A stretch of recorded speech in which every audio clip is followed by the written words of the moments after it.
beaucoup qui vont rayonner devant et derrière. Et là, la personne qui va vous soutenir, elle va être dans votre dos. Donc vraiment, le chakra, il est derrière aussi. Donc on a le premier chakra ici, Muladhara. Muladhara, c'est la racine. Et il se situe au niveau du périnée, du sacrum. Et c'est vraiment notre ancrage. C'est là où viennent se nicher toutes les peurs aussi. Et tout ce qui concerne aussi le territoire, les possessions. Et c'est aussi la reproduction. Mais la reproduction animale, la survie de l'espèce. Et en Ayurveda, on parle d'équilibrage des chakras. Ils sont sattviques, rajasiques ou tamasiques. Donc si les chakras sont déséquilibrés, si déjà tu as un déséquilibre ici au niveau de ton ancrage, eh bien tu vas avoir une fuite au niveau de ton sexe. Ton sexe va être toujours en avant. Tu vas avoir besoin de consommer.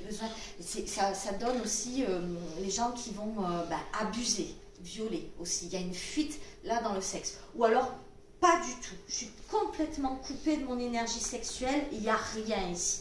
Et c'est aussi tout ce qui est attrait à la possession et l'ancrage. Et si je veux monter ici dans ma flûte intérieure, si ici c'est pas équilibré, si je ne suis pas ancrée, je ne vais pas pouvoir monter. Ou si c'est bloqué, je ne vais pas pouvoir monter. D'accord? Donc ce chakra-là, il est très important. Parce que tout part d'ici. Tout part de ma base, de mon ancrage. Donc on monte après Svadhisthana. Donc Svadhisthana, c'est 2 doigts en dessous de ton nombril ici, c'est le ventre, hein, c'est le hara comme l'appellent les Japonais, et c'est les émotions, la famille. Donc cette énergie sexuelle de reproduction, elle monte et ça donne une énergie sensuelle. Donc ici, quand je suis déséquilibrée, je vais vouloir séduire. Ou je ne vais pas avoir du tout de libido, ça va être mon pouvoir de séduction, mon pouvoir attractif va être complètement éteint. Mais c'est aussi ici le ventre, c'est là où je stocke. Hein. C'est notre cerveau archaïque, le ventre, là où j'avale, où je ravale pendant des années et des années. Et parfois j'ai besoin de rendre ici à l'existence. Donc j'ai besoin de travailler sur ce chakra. Et c'est aussi l'enfant intérieur ici, et c'est aussi les émotions et la famille. Donc Svadhisthana, c'est un chakra qui est aussi important. Et en tantra, c'est notre centre. Le centre énergétique des tantrikas, il se situe ici, dans le ventre. C'est un chakra qui est très important. Après, on a Manipura. Alors, Manipura, c'est au niveau du plexus. C'est un chakra très yang. Il faut savoir que ici, il n'y a pas de polarité yin-yang. On est tourné vers la terre. Et en haut, on est tourné vers le ciel. Ça, c'est un chakra yin réceptif. Et ça, c'est un chakra yang émissif, tourné vers l'extérieur. Tu vois, souvent, quand moi, j'avais des soucis de position dans mon travail ou des soucis de quelqu'un que je sentais qui voulait me dominer, prendre le pouvoir sur moi, je sentais que j'étais impactée ici au niveau de mon plexus. Et c'est mon rayonnement, mon soleil intérieur, c'est ma position sociale. Quand je suis attaquée ici, dominant-dominé, ce sont aussi toutes ces personnes qui ont besoin pour exister d'aller taper sur les autres, d'aller écraser les autres, d'aller faire la guerre, de prendre. Quand ce chakra-là, il est équilibré, j'ai vraiment compris qui je suis. J'ai plus besoin d'aller taper sur les autres pour exister, ni d'écraser qui que ce soit. Voilà.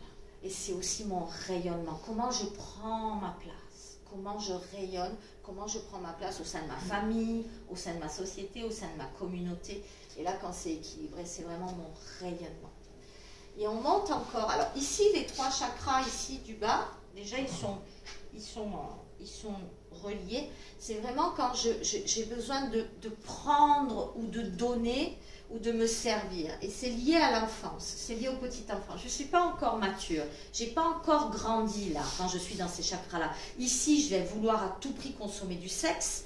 Ici, là, je vais vouloir séduire, ou je vais abuser aussi par cette séduction.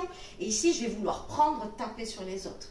Et là, quand on dépasse ce stade de l'enfance, ici, on arrive au chakra du cœur. Et quand on arrive au chakra du cœur, j'ai grandi. C'est l'émerveillement. L'autre ne me sert pas, ou je ne m'en sers pas, ou je ne veux pas tirer quoi que ce soit de l'autre, mais l'autre est devenu mon égal. Ici, je commence à aimer tout le vivant. Le vivant, les personnes, le vivant, les animaux, le vivant, les végétaux. Et souvent, quand j'ai monté ici dans mon cœur, je deviens végétarien. J'ai plus envie de consommer de la viande. Je respecte vraiment tout ce qui est vivant. Et je suis en émerveillement avec l'autre. Et l'autre est mon égal. Je ne veux pas prendre quoi que ce soit de lui. Il est juste à la même hauteur que moi. Ensuite, on monte et on a Vishuddha. Alors, Vishuddha, c'est le chakra de la gorge.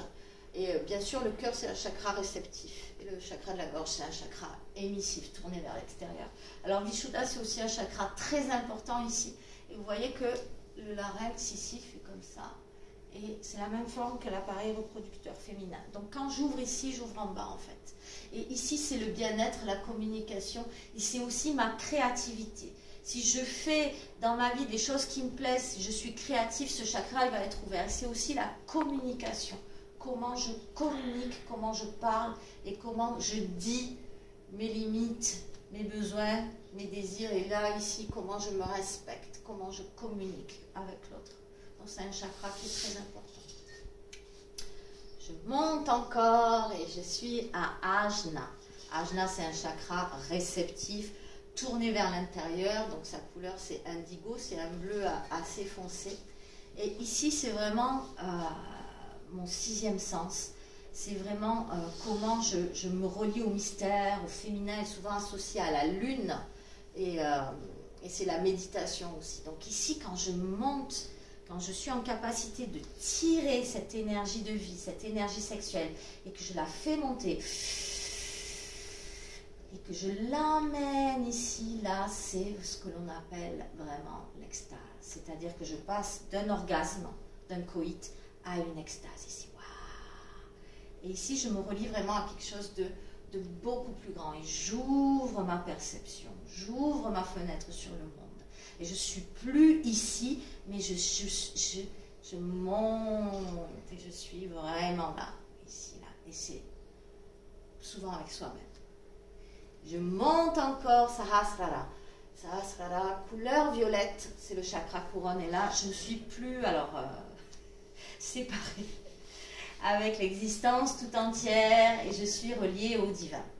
Mais le divin, ça peut être aussi la lumière pour ceux qui sont sceptiques, ça peut être mon rayonnement, ça peut être le rayonnement ici tourné vers l'autre, et bien là, on va le tourner vers quelque chose d'infiniment grand. Je suis connectée à l'infiniment grand. Vous avez vu hier soir avec le Mahamudra, je peux faire l'amour avec l'existence tout entière et me fondre vraiment dans ça.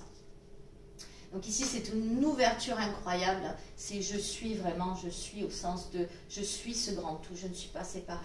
Et je suis reliée aussi à tous mes frères et mes sœurs humains. Voilà.